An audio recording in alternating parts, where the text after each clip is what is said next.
Mauricio Vizcarra, experto en Derecho Tributario, asociado senior y líder del Departamento Tributario de Ferrer, licenciado en Derecho, tiene maestrías en Derecho Tributario y en Derecho Comercial. Mauricio, ¿cómo está? Buenos días, gracias por estar acá. Bien, muy buenos días, querido Diego, muchas gracias por la invitación y un saludo a tu teleaudiencia, sobre todo a nuestros hermanos orureños que están celebrando su grito libertario un nuevo año. Bien, hoy vamos a hablar de unas limitaciones al impuesto a las transacciones vía un decreto supremo, pero de repente para hablar de esto es importante entender que hay dos impuestos de los que vamos a tratar y que trata este decreto, y en los siguientes minutos nos vas a explicar qué impuestos son. Bien, como introducción general, Diego, el Decreto Supremo 5327 introduce una modificación bastante importante. Y es un decreto que ha generado muchísima atención y no precisamente por las buenas razones. Y es que este decreto, la disposición adicional segunda de este decreto, coloca, en definitiva y desde cualquier perspectiva de análisis, una mayor presión fiscal al sector formal. Y como mencionabas, lo hace al hacer una modificación sustancial del tratamiento de la compensación entre dos impuestos. Para afirmar mis conclusiones, primero tenemos que entender qué son estos dos impuestos. Estamos hablando del impuesto a las transacciones, que lo vamos a llamar IT, y el impuesto sobre las utilidades de las empresas, que lo vamos a llamar IWE. Bien, estos impuestos, pese a tener características claves propias, comparten un común denominador. ¿Cuál es el común denominador de estos impuestos? Que ambos gravan las ganancias de las empresas. Empresas, sociedades comerciales, empresas unipersonales, sociedades de responsabilidad limitada, sociedades anónimas, etc. Bien, ambos impuestos gravan los ingresos de estas empresas, pero cada uno de estos impuestos tienen características propias. Vamos primero por el impuesto a las transacciones. El impuesto a las transacciones tiene tres características clave. La primera característica clave es que es un impuesto de carácter mensual, es decir, que el contribuyente lo paga mes a mes. Por ejemplo, el impuesto a las transacciones de febrero yo lo voy a pagar en marzo. El IT de marzo lo voy a pagar en abril y así sucesivamente. Característica clave número 2. El IT tiene una alícuota del 3%, o dicho de forma sencilla, es cuánto cuesta ese impuesto. Si en febrero te decía que yo he generado una renta de 100 bolivianos y la alícuota es del 3%, yo en marzo voy a tener que pagar el 3% de los 100 bolivianos que yo he facturado, es decir, 3 bolivianos. Y característica clave número 3. El IT grava o alcanza los ingresos brutos, y hago especial énfasis en la palabra brutos. ¿Qué quiere decir brutos? Quiere decir que este impuesto grava los ingresos sin considerar los gastos necesarios para haber obtenido esa renta. Volvamos a mi ejemplo de los 100 bolivianos. En febrero yo he facturado con mi empresa de servicios legales 100 bolivianos. Pero para haber facturado esos 100 bolivianos he tenido que gastar 50 bolivianos en sueldos y salarios. A efectos del impuesto a las transacciones, esos 50 bolivianos de sueldos y salarios no cuentan. O sea, va sobre el 100. Va sobre el 100, exactamente. O sea, no es sobre la ganancia, sino sobre lo que genera. Sobre los ingresos brutos, exactamente. Los sueldos y salarios sí entran a la determinación del IWE, que ahora lo vamos a tocar. Pero en lo que concierne al IT, se aplica sobre los 100, independientemente de cuánto he ganado finalmente, si incluso capaz estoy en pérdida, porque para generar esos 100 he tenido que pagar, por decir algo, 50 de sueldos y salarios, 40 del alquiler, más 30 del servicio de internet, estoy en pérdida, pero en lo que concierne al IT, yo he facturado 100 y tengo que pagar el 3% de 100. Esos son los tres elementos claves del IT. Vámonos al IWE. El IWE también tiene tres características claves. La primera es que, a diferencia del IT, el IWE es un impuesto de carácter anual, es decir, se paga año por año. El IWE del 2024 yo lo voy a pagar en 2025, dependiendo del rubro de la empresa, y así sucesivamente. Los ingresos del 2025, el 2026 y así paulatinamente. Segunda característica clave del IWE. El IWE tiene una alícuota o un costo, si me permites, del 25%. Y la tercera característica clave, y que va muy estrechamente ligada con la segunda característica clave, es que, a diferencia del IT, el IWE se aplica sobre la utilidad neta imponible. ¿Qué es la utilidad neta imponible, querido Diego? La utilidad neta imponible es básicamente mi resultado contable más menos mis ajustes tributarios. Ahora te lo traduzco al español porque sé que suena un poco complicado. Contablemente yo voy a tener un resultado. Permíteme volver a mi ejemplo de los 100 bolivianos. He generado, el 2024 he generado 100 bolivianos. He facturado 100 bolivianos. Pero he tenido gastos por 70 bolivianos. De esos 70 bolivianos, 50 bolivianos corresponden a sueldos y salarios y 20 bolivianos corresponden a una cena que yo he organizado para mi equipo en aras de elevar su lealtad hacia la empresa, por recompensarlos por tan magnífica gestión, etc. Contablemente, ¿cuál es mi resultado, Diego? Tengo 100 de ingresos, 70 de egresos, tengo un ingreso a favor mío de 30 bolivianos, ¿no es cierto? Sí, una ganancia de 30. Una ganancia de 30 bolivianos, exactamente. Bien, sobre la base de la ganancia de los 30 bolivianos, yo hago los ajustes que me exige la ley 843, que es la ley de impuestos. ¿Qué ajustes me exige esta norma? La norma me dice, tú solo puedes considerar estos gastos como gastos. Estos gastos que para mí, Servicio de Impuestos Nacionales, no son gastos, yo voy a considerártelos a ti como ingresos. Y la cena no estaría entrando en la La lista. cena, sujeto al cumplimiento de requisitos muy exhaustivos, sí, pero en la mayoría de los casos no entraría. Te doy un ejemplo de la vida real. El fisco exige que si yo voy a invitar algo de comer, por ejemplo, a mis colegas o a alguien, tendría que hacerles firmar un papel en el que ellos declaran haber recibido o haber disfrutado de la comida que les he invitado. Entenderás, querido Diego, que creo que son muy pocos los contribuyentes que van a estar haciendo eso en una cena de la oficina. Claro.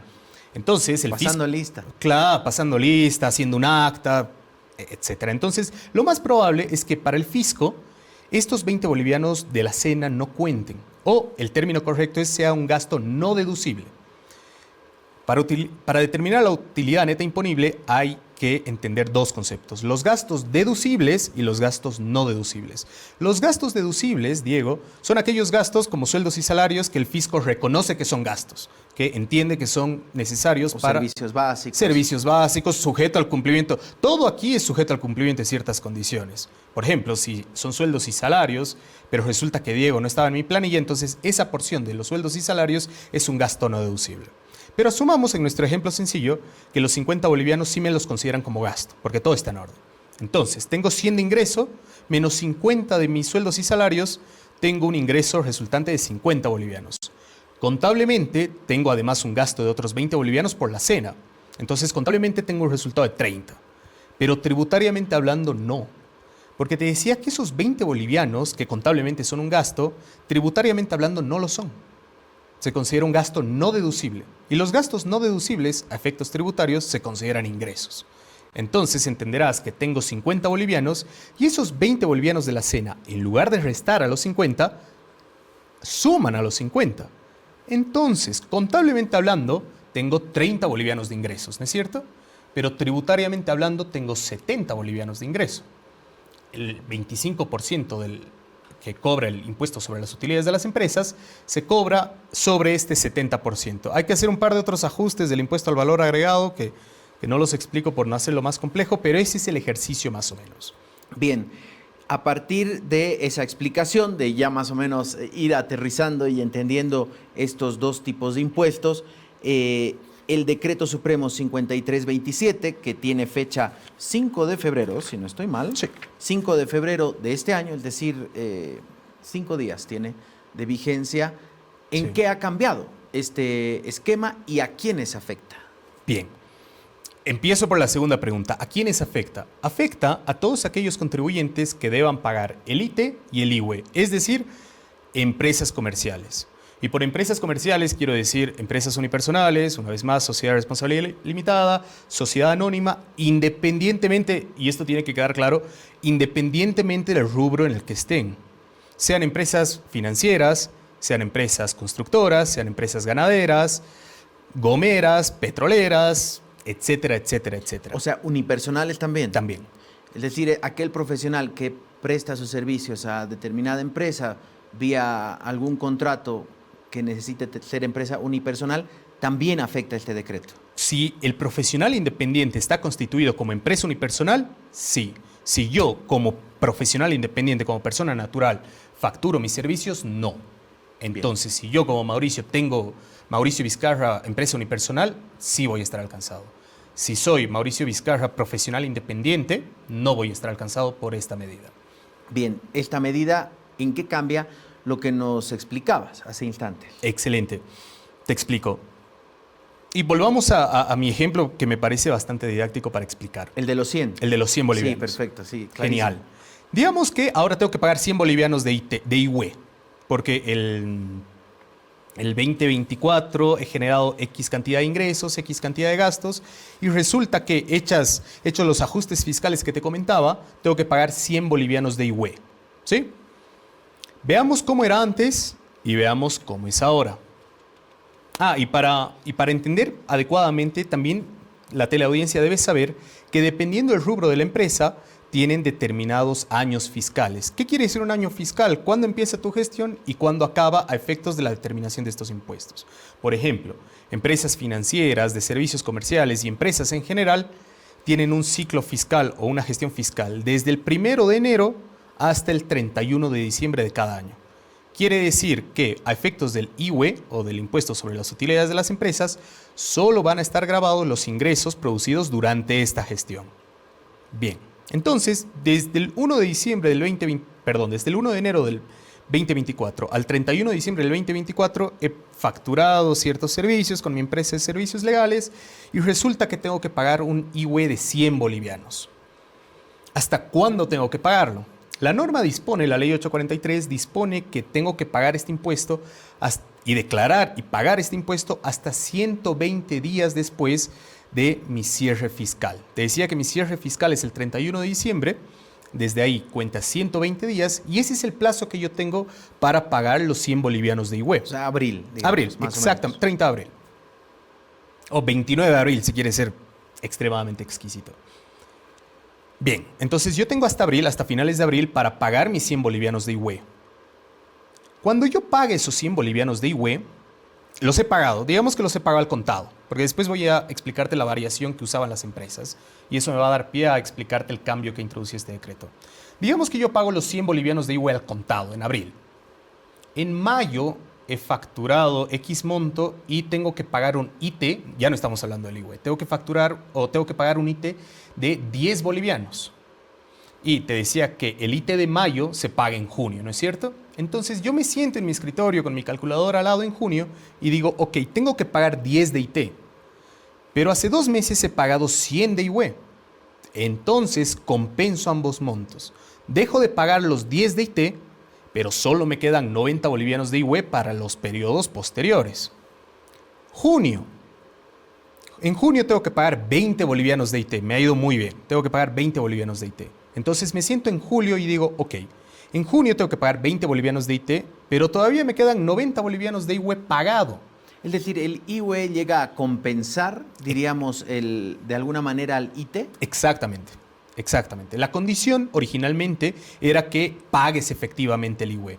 Lo que hayas pagado efectivamente del IWE te va a servir para compensar con el IT. Es decir, como para una especie de débito o deducir, diríamos. Sí. Creo que la palabra más certera sería el débito. Yo tengo aquí una cuenta a mi favor de 100 de IWE y tengo una cuenta en mi contra de 10 de IT, compenso ambos montos, dejo de pagar el IT, pero mi saldo a favor del IWE se reduce, ¿no es cierto? Entonces te decía que a mí me quedan 90 bolivianos de IWE en junio, que lo estoy declarando en julio, y he generado 20 bolivianos de IT.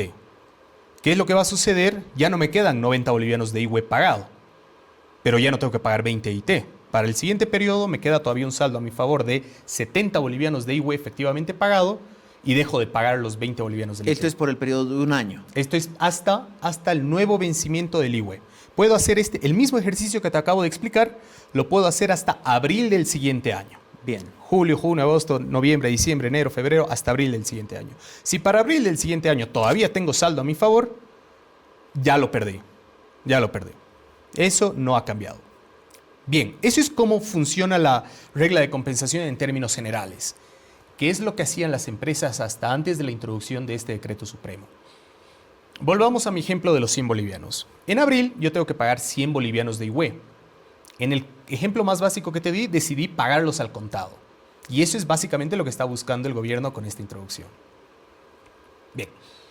Muchas empresas decían, no, o no me da para pagar los 100 ahora, o si me da, me voy a quedar con flujo de caja bastante complicado. Entonces, ¿qué hago? Hago facilidades de pago. ¿Qué son las facilidades de pago? En términos muy sencillos, querido Diego, las facilidades de pago no son otra cosa que pagar tus impuestos en cómodas cuotas, cual si fuera un banco. Obviamente, como cualquier banco, Impuestos Nacionales te va a cobrar intereses, mantenimiento de valor y una serie de otros recargos. Pero te dice, ok, ¿quieres pagar tus 100 bolivianos?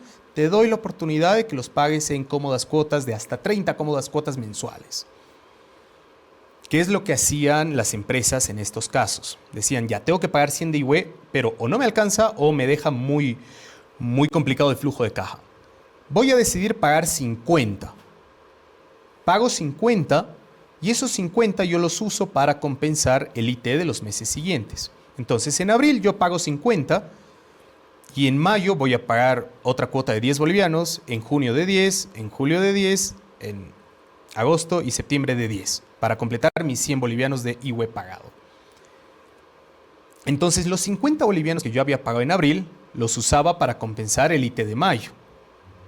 En mayo, como hacía una nueva cuota, como pagaba una nueva cuota de 10 bolivianos, usaba lo que me quedaba de abril más la nueva cuota que pago en mayo para compensar el IT de junio. Es decir, el impuesto a cuotas también servía para compensar el IT. Exactamente, ese es el punto clave. Esa es la introducción que ha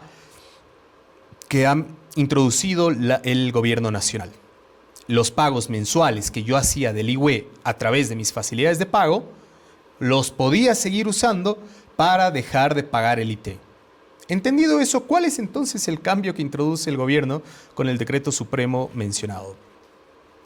Lo único que me va a poder servir para compensar el IT de los meses siguientes es lo que pague hasta abril. En mi ejemplo, te decía que yo había pagado 50 bolivianos en abril y los otros 50 bolivianos en 5 cuotas de 10 bolivianos, ¿no es cierto?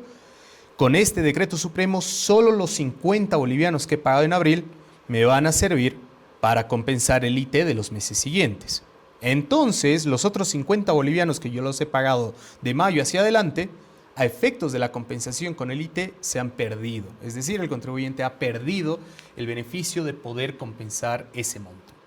Ahora, ¿esto qué significa para una empresa? O ya sea unipersonal, una SRL o una sociedad anónima. Significa una complicación bastante severa en el flujo de caja. Te decía que muchas empresas optan por someterse a facilidades de pago porque, como te decía, en abril puede que o no les alcance lo que tienen en bancos para pagar el impuesto o si les alcanza los deja financieramente muy complicados. ¿Qué es lo que va a tener que hacer una empresa unipersonal o las empresas alcanzadas y cómo es que les afecta? Van a tener que hacer un análisis de costo-oportunidad. Es decir, me presto dinero, hago malabares para pagar mi IUE hasta abril y así poder compensarlo todo con el IT de los meses siguientes, o me acojo a un plan de facilidades de pago y únicamente deduzco el IUE que yo he pagado en abril y el IUE que yo he pagado en abril y el otro IUE básicamente me resigno a perderlo. Ahora, vivimos en un país y la región latinoamericana, en realidad, la economía informal es, diríamos, muy grande versus la economía formal. La economía formal son las empresas legalmente establecidas que pagan sus impuestos, al día o no, ese es otro boleto. Pero este tipo de medidas, por ejemplo, este decreto, el 5327, sí, ¿de qué manera fomenta la informalidad o asusta a la formalidad? Yo creo que más va por lo segundo. En definitiva, querido Diego, la presión fiscal en Bolivia es alta. Y eso es algo que ni el gobierno puede negar. ¿Por qué lo digo? La OCDE, la Organización para la Cooperación y el Desarrollo Económicos, es una organización internacional dedicada sobre todo a temas fiscales internacionales. El año 2023 en realidad sacó un reporte de la presión tributaria en Latinoamérica al 2022. El resultado es algo alarmante. Bolivia tiene una presión fiscal tributaria por encima de países como Colombia y Perú, que además de tener centros empresariales mucho más desarrollados y mucha más actividad privada, tiene impuestos que alcanzan a más servicios. Por ejemplo, Perú ya ha introducido el impuesto a los servicios digitales, que eso hace un par de años aquí causó bastante revuelo.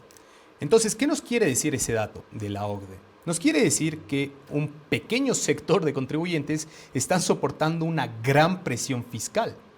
¿Por qué? Porque, como mencionabas, la informalidad en Bolivia, la informalidad fiscal y laboral en Bolivia es bastante alta. Los índices son demasiado altos.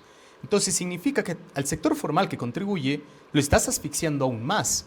¿Por qué? Porque, como te decía, lo que antes podía hacer, ahora ya no puedo hacerlo. Es decir, he perdido ese beneficio de deducir paulatinamente el IUE mes a mes y tengo que pagarlo en abril si es que lo quiero deducir para los meses siguientes. Entonces, en definitiva, el panorama tributario de Bolivia se está volviendo cada vez más complicado porque estás poniendo cada vez más trabas, estás aumentando cada vez más la presión fiscal, estás, en resumen, exigiéndole a tu sector formal, que de por sí ya está bastante presionado, le estás exigiendo pagar aún más y más rápido. Entonces, en definitiva, sí a mi criterio personal, creo que sí se está ahuyentando un poco la inversión privada o en cualquier caso, o cuanto menos, estás asfixiando mucho ya tu sector privado, formal. Ahora, desde el gobierno, el ministro de Economía ayer decía que con este decreto no se está eliminando la compensación, por ejemplo, del impuesto a las utilidades con el impuesto a las transacciones, que las críticas en redes sociales carecen de un fundamento técnico porque esto se ha movido mucho, sobre todo desde el viernes y el fin de semana en redes sociales y buscan generar un rechazo injustificado. ¿Cuál es tu criterio respecto a la respuesta del ministro?